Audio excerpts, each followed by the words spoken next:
কে কে এসেছো? বৌদি, ও বৌদি। এই তো কোনো একটা বাচ্চা ছেলের আওয়াজ।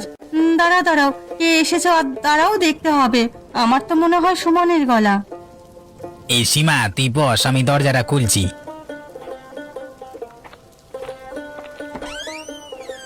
আরে সুমন্ত, কি খবর? কেমন আছিস? হঠাৎ আজকে মনে পড়লো আমাদের কথা, তাই তো ভুলিয়ে গেছিস আমাদের তুই। হ্যাঁ, বাইরে দাঁড় করিয়ে কথা বলবে, ভেতরে নিয়ে চলো দাদা। আয় আয় বা, ভেতরে আয়, ভেতরে আয়।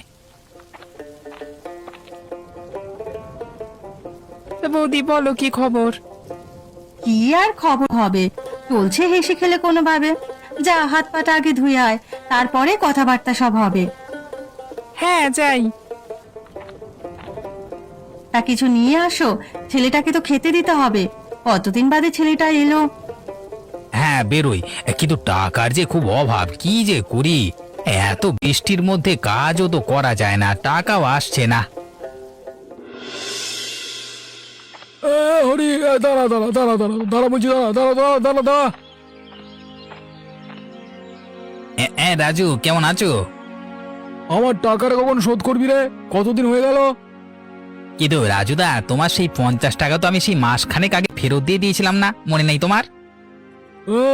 তুমি কি বলছো? তুমি আমাকে ফেরত দিয়েছ? কোথায় দিলে গো, স্বপ্নে? রাজু, তোমাকে তো আমি বাড়িতে ডেকে টাকাটা হাতে দিলাম, বলো টাকাটা কোথায় হারিয়ে গেছে? এসব কথা বলবে না, টাকাটা ফেরত দাও, না হলে সবাই জানবে তুমি ধারের টাকা মেরে নাও। আচ্ছা আচ্ছা, ঠিক আছে রাজু, ঠিক আছে।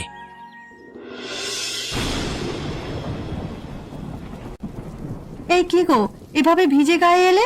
একটা ছাতা নিয়ে তো যেতে পারতে।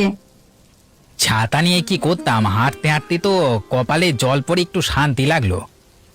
তবে মুখটা এমন কেন? কিছু একটা হয়েছে, বলো।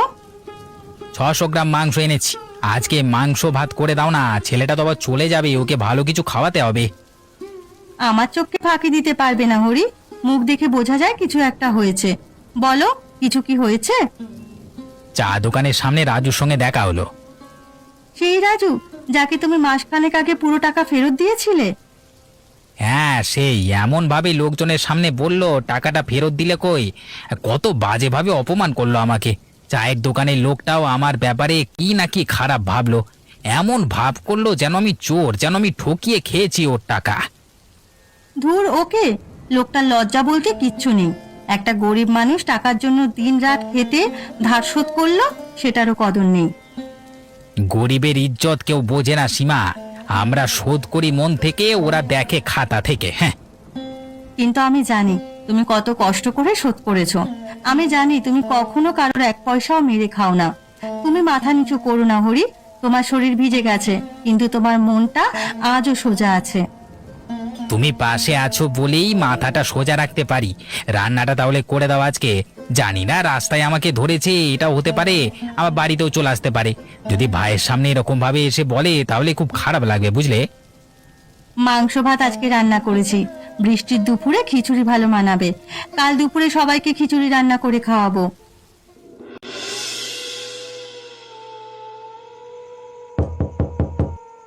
এই রাত দুপুরে কে এমন করে কড়া নাড়ছে হরি? মনে হচ্ছে দরজাটা ভেঙেই ফেলবে যেন। কে জানে, আমি দেখছি।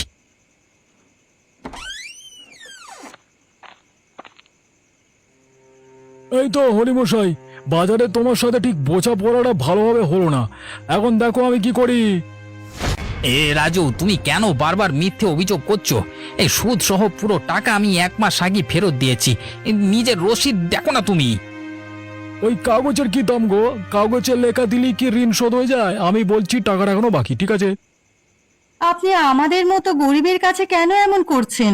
হরি খেটে টাকা দিয়েছে আপনাকে, একটা পয়সাও বাকি নেই। বউটাকে চুপ করাও আগে, বেশি কথা বলে না, ভালো হবে না। রাজু, এই ভাষা তুমি বাড়ির বাইরে ব্যবহার করবে? এখানে আমার সংসার, আমার স্ত্রী সম্মান না রাখতে পারবে, তাহলে বেরিয়ে যাও। বেরোবো, আগে টাকা ফেরত দাও, নাহলে আমি কালকে সকালে থানায় যাব, বলবো তুমি জাল রসিদ বানিয়ে টাকা খেয়েছো, বুঝলে? আমি যা বলবো পুলিশ তাই লিখবে, ঠিক আছে? তোমার মতো মানুষ আইনকে ভয় দেখিয়ে নিজের মতো চালাতে চায়, কিন্তু আমি চুপ করে থাকবো না। তুমি চুপ করে চলে যাও এখান থেকে। চলে যাব? এখন তো তুমি আমার কথা শুনবে। বাড়ি খালি করে দাও, এই জমি এই ঘর সব আমার বান্ধবের নামে রেজিস্ট্রি হয়ে যাবে, তখন তুমি রাস্তায় আসবে, বুঝলে? আপনাকে আমি হাত জোড় করে বলছি, দয়া করে আমাদের শান্তিতে থাকতে দিন। আমরা তো কোনো অন্যায় করিনি। শান্তি? গরিবের আবার শান্তি কোথায় থাকে? আরে ওটা আমাদের ধনীদের খেলা। তোমার সময় শেষ হরি, এখনো যদি টাকা না দাও আমি তোমার জীবন দুর্বিষহ করে তুলবো, মনে রাখো। হ্যাঁ,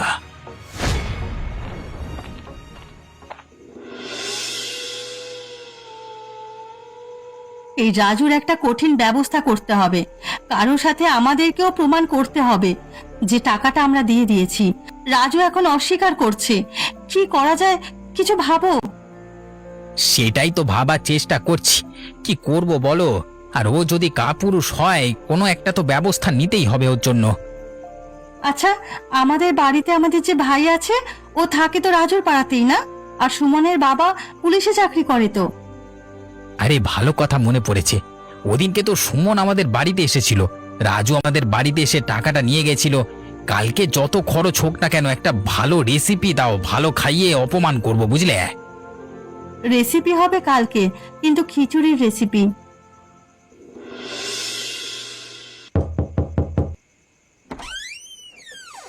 এত দেরি করে কেন ফিরলি? একটু আগে ফিরতে পারলি না? আসলে বৌদি রান্না করতে একটু দেরি হয়ে গেছিল। দাদা আসলে অনেক দেরি করে বাড়িতে ফিরেছিল বাজার করে, তাই। আচ্ছা আচ্ছা, যা তাহলে হাত পা মুখ ধুয়ে শুতে যাও, অনেক রাত হয়েছে। আর শোন, শুনছি আজকে নান্টু চায়ের দোকানে নাকি হরিকে রাজু অপমান করেছে। রাজু টাকা ধার দিয়েছিল, সেই টাকাটা নাকি রাজু আর ফেরত দেয়নি। ওদের বাড়িতে বাবা অতটা যাওয়া আসা করিস না, ছেলেটা তাহলে সুবিধের না, বুঝলি? এই তো কিছুদিন আগে একটা কিসের টাকা যেন শোধ করে দিয়েছিল।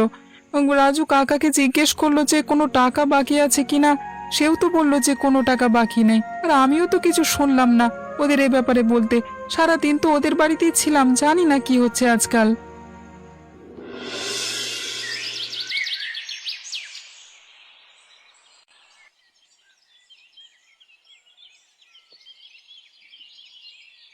ওগো, উঠে পড়ো, সকাল হয়ে গেছে। কিছু করবে না নাকি? দেখে তো মনে হচ্ছে তুমি খুব নিশ্চিন্ত, যেন কালকে কিছুই হয়নি। কিছুই তো হয়নি আসলে। আমি তো জানি যে আমি সব টাকা তাকে দিয়ে দিয়েছি। আরে ওপরওয়ালা তো দেখছেন সবকিছুই, আমার আর কিসের চিন্তা? তোমাকে নিয়ে যে আমি কি করব বুঝি না। তোমার যে কখন কি মাথায় চলে বোঝা ভার। যাই হোক, চাটা তাড়াতাড়ি করে খেয়ে নাও, ঠান্ডা হয়ে যাবে যে। আগে আমি মায়ের মন্দিরে যাব, তারপর আমি রাজুর বাড়ি যাব, তারপর আমি সুমনের বাবার কাছে যাব। দেখবো যা হবার আজকে দুপুরবেলার মধ্যেই হবে। আমি তোমাকে আজকে কথা দিচ্ছি, ওই রাজু আজকে শায়েস্তা হবেই। আজকে তুমি রেসিপিটা কিন্তু তৈরি করে রেখো, ওদের হাসি মুখে অপমান করব। রেসিপি নিয়ে তোমাকে চিন্তা করতে হবে না, ও তৈরি হয়ে যাবে। তোমার কাজ শুধু আজকে রাজুকে আমাদের বাড়িতে ডেকে এনে অপমান করা। যে অপমান তোমার সাথে ও কালকে করেছে, ও পরবর্তী কাল থেকে যেন কারোর সাথে এরকম ব্যবহার আর না করতে পারে।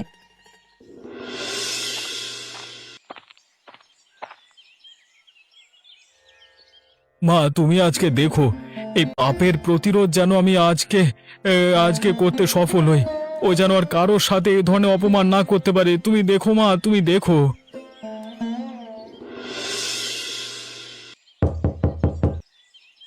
আসছি, দাঁড়াও। তুমি এখন এখানে কি করছো? টাকা নিয়ে এসেছো নাকি? দাও দাও, টাকাটা দাও, দিয়ে এখন এখান থেকে বিদে হও তাড়াতাড়ি। ভেতরে যেতে দেবে না নাকি? কথা ছিল একটা। এসো এসো, ভেতরে এসো। বলো কি লাগবে? ভাবছি তোমার টাকাটা না শোধ করে দেব। টাকাটা দেওয়ার পরে কিন্তু পাড়ার ওই নির্লজ্জ কুকুরের মতো আমার বাড়িতে যেন হামলা টামলা করো না। বলা যায় না তো, তোমার অমন স্বভাব আছে। টাকা ফেরত দেবে মানে? হ্যাঁ, তা দেব না তো কি? বলে দেওয়া দিচ্ছি না আমি। আরে না না, সেটা কেন? টাকা তো দিতেই হবে তোমাকে। তা সুদ সমেত দেবে তো? মনে আছে তো সুদ কত টাকা হয়েছে? আরে হ্যাঁ, আমি তোমার মতো নির্লজ্জ রাস্তার কুত্তা নয়। আরে আমার সব মনে থাকে, তোমার কত টাকা কি হয়েছে সব মনে আছে আমার, তুমি চিন্তা করো না। যেটা বলতে এসেছি সেটা চুপচাপ শুনবে এখন। মুখটা একটু সামলে। হ্যাঁ, তুমি কিন্তু এখন আমার বাড়িতে আছো, যা নয় তাই কিন্তু বলতে পারো না তুমি। শোনো, ছোট লোকদের সামনে মুখ সামলে আবার কথা বলবো কি? আর এটা হয়তো ভেবে দেখা তোমার উচিত ছিল আগে।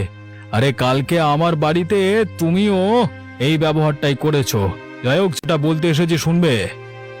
হ্যাঁ বলো, কি বলতে এসেছো শুনি। তা আজকে আমার বাড়িতে খাবার জন্য আমার গিন্নি ডাকতে বললো, তাই জন্য ডাকতে এলাম। তুমি খেয়ে যাও, খাওয়া দাওয়া করে টাকাটা নিয়ে চলে যাও, এটাই বলতে এসেছিলাম। আচ্ছা ঠিক আছে, আমি না হয় যাবো, চিন্তা করো না। এবার তুমি টাকাটা দিয়ে দিলে আমি আর এ ধরনের কিছু করব না। তার মানে তুমি স্বীকার করছো যে তুমি ভিখারিগিরি করেছো, তাই তো? না মানে ভিখারিগিরি কোথায় করলাম আমি? তা ওটা ভিখিরিগিরি ছিল না তো অন্য কিছু ছিল নাকি? তুমি আমার বাড়ি থেকে বেরিয়ে যাও তো বলে দিচ্ছি, নয়তো খুব খারাপ হয়ে যাবে কিন্তু। অনেকক্ষণ ধরে সহ্য করছি তোমার কথাবার্তা, আর ভালো লাগছে না। আমি সময় হলে ঠিক চলে যাবো, চিন্তা করো না। দেখো এখন বেরিয়ে যাও এখান থেকে। আচ্ছা ঠিক আছে, বেরোচ্ছি। রাস্তায় কয়েকটা কুত্তা চেল্লাচ্ছে, আর একটা কুকুর মনে হচ্ছে বেড়ে যাচ্ছে। না না, যাই, চলে যাই, কথা বাড়িয়ে লাভ নেই।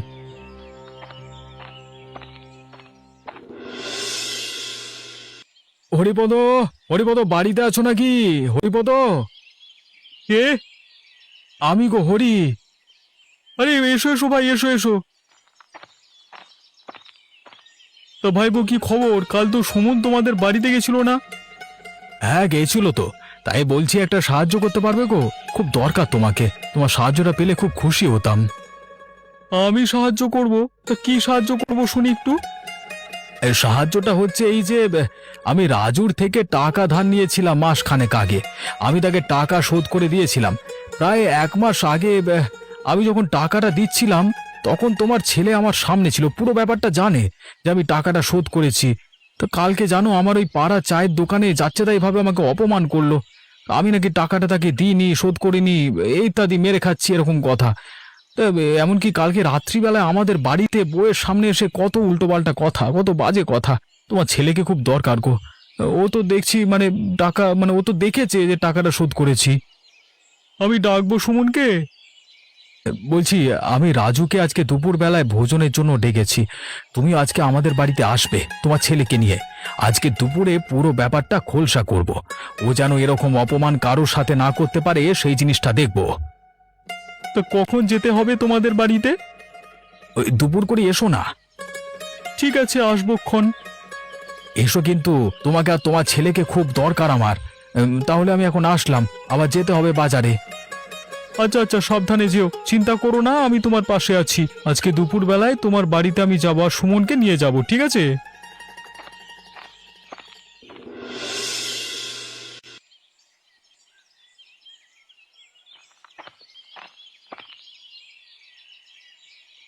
আমি রাজু এবং হরিপদ কাকাকে বলে এসেছি দুপুরবেলায় আসবার জন্য। আজকে রাজুর জামাই আদর হবে। 500 চাল 500 ডাল এনেছি। খিচুড়ি রান্না করো, সাথে এনেছি বেগুন। বেগুন পোড়া হবে আজকে, তার সাথে পোড়ানো হবে রাজুর মুখ। তোমার কথাটা শুনে আমি খুব সাহস পাচ্ছি। আমি যাই রান্না করতে, আর সময় নষ্ট করব না।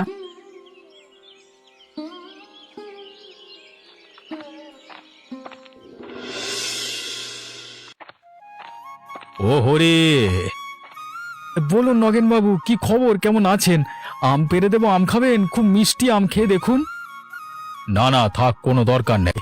তা বলি, কি শুনছি তোমার নামে? তোমার নামে তো পুরো গ্রামে দুর্নাম রটে গেছে, তুমি নাকি লোকের টাকা মেরে খাচ্ছ। তা বলি, তুমি তো এরকম ছিলে না, কবে থেকে এরকম শুরু করলে? আপনার যা মনে হয় আপনি মনে করুন। আপনি আজকে দুপুরবেলায় আসুন আমার বাড়ি। আজকে আমার বউ সুন্দর রেসিপি বানাচ্ছে, খেতে আসুন, বুঝতে পারবেন আমি কার টাকা মেরেছি, কার টাকা মারিনি। তা ঠিক আছে, কিন্তু গ্রামে তো তোমার দুর্নাম কিন্তু ছড়িয়ে গেছে।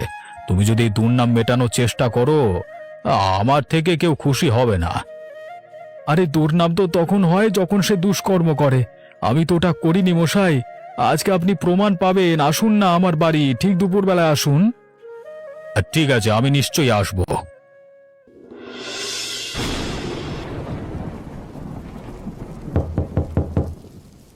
হ্যাঁ খুলছি, দাঁড়াও দাঁড়াও। দাদা দাদা, কি শুনছি এসব? রাজু কাকা নাকি পাল্টি খাচ্ছে। আগে ঘরে এসো, সব বলছি। আমার জন্য কি রেসিপি বানাচ্ছ আজকে? তোমার প্রিয় খিচুড়ি, তার সাথে পাঁপড় ভাজা এবং তার সাথে বেগুন পোড়া, যেটা তুমি পছন্দ করো। ও ওহো, আজকে তো তাহলে জমে যাবে। কথা দিয়েছিলাম আমার ছেলে সুমনকে আজকে তোমার সামনে এনে দাঁড় করাবো। আমার কথা আমি রেখেছি। আমার প্রিয় পাঁপড় যেন আমার পাতি বেশি করে পড়ে। হ্যাঁ, নিশ্চয়ই নিশ্চয়ই, তোমাকে দেব না তো কাকে দেব? কিন্তু এই রাজু তো এখনো এলো না, কে জানে কোথায় গুম হয়ে গেছে। তুমি জীবনে যতই পাপ করো না কেন, তুমি 100 বছর বাঁচবে। শোনো, পাপ তুমি করেছো, আমি না। আমি লোকের অন্তত টাকা মারি না, তুমি টাকা মেরেছো। হয়েছে হয়েছে, অনেক ঢং হয়েছে। খাওয়ার সময় বসে থাকবে চুপচাপ, ঠিক আছে? এই টাকাটা দাও, যেটার জন্য এখানে এসেছি। আরে হ্যাঁ হ্যাঁ, জানি দিতে হবে, জানি। কোনো ব্যাপার না, ভিখিরিকে ভিক্ষাদান করলে আমাদেরই পরে আয় বাড়বে, ঠিক আছে? মুখ সামলে কথা বলবি হরি।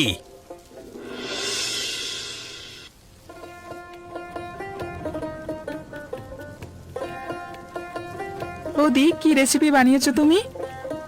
ভালো হয়েছে তো রেসিপিটা? ভালো মানে অমৃত।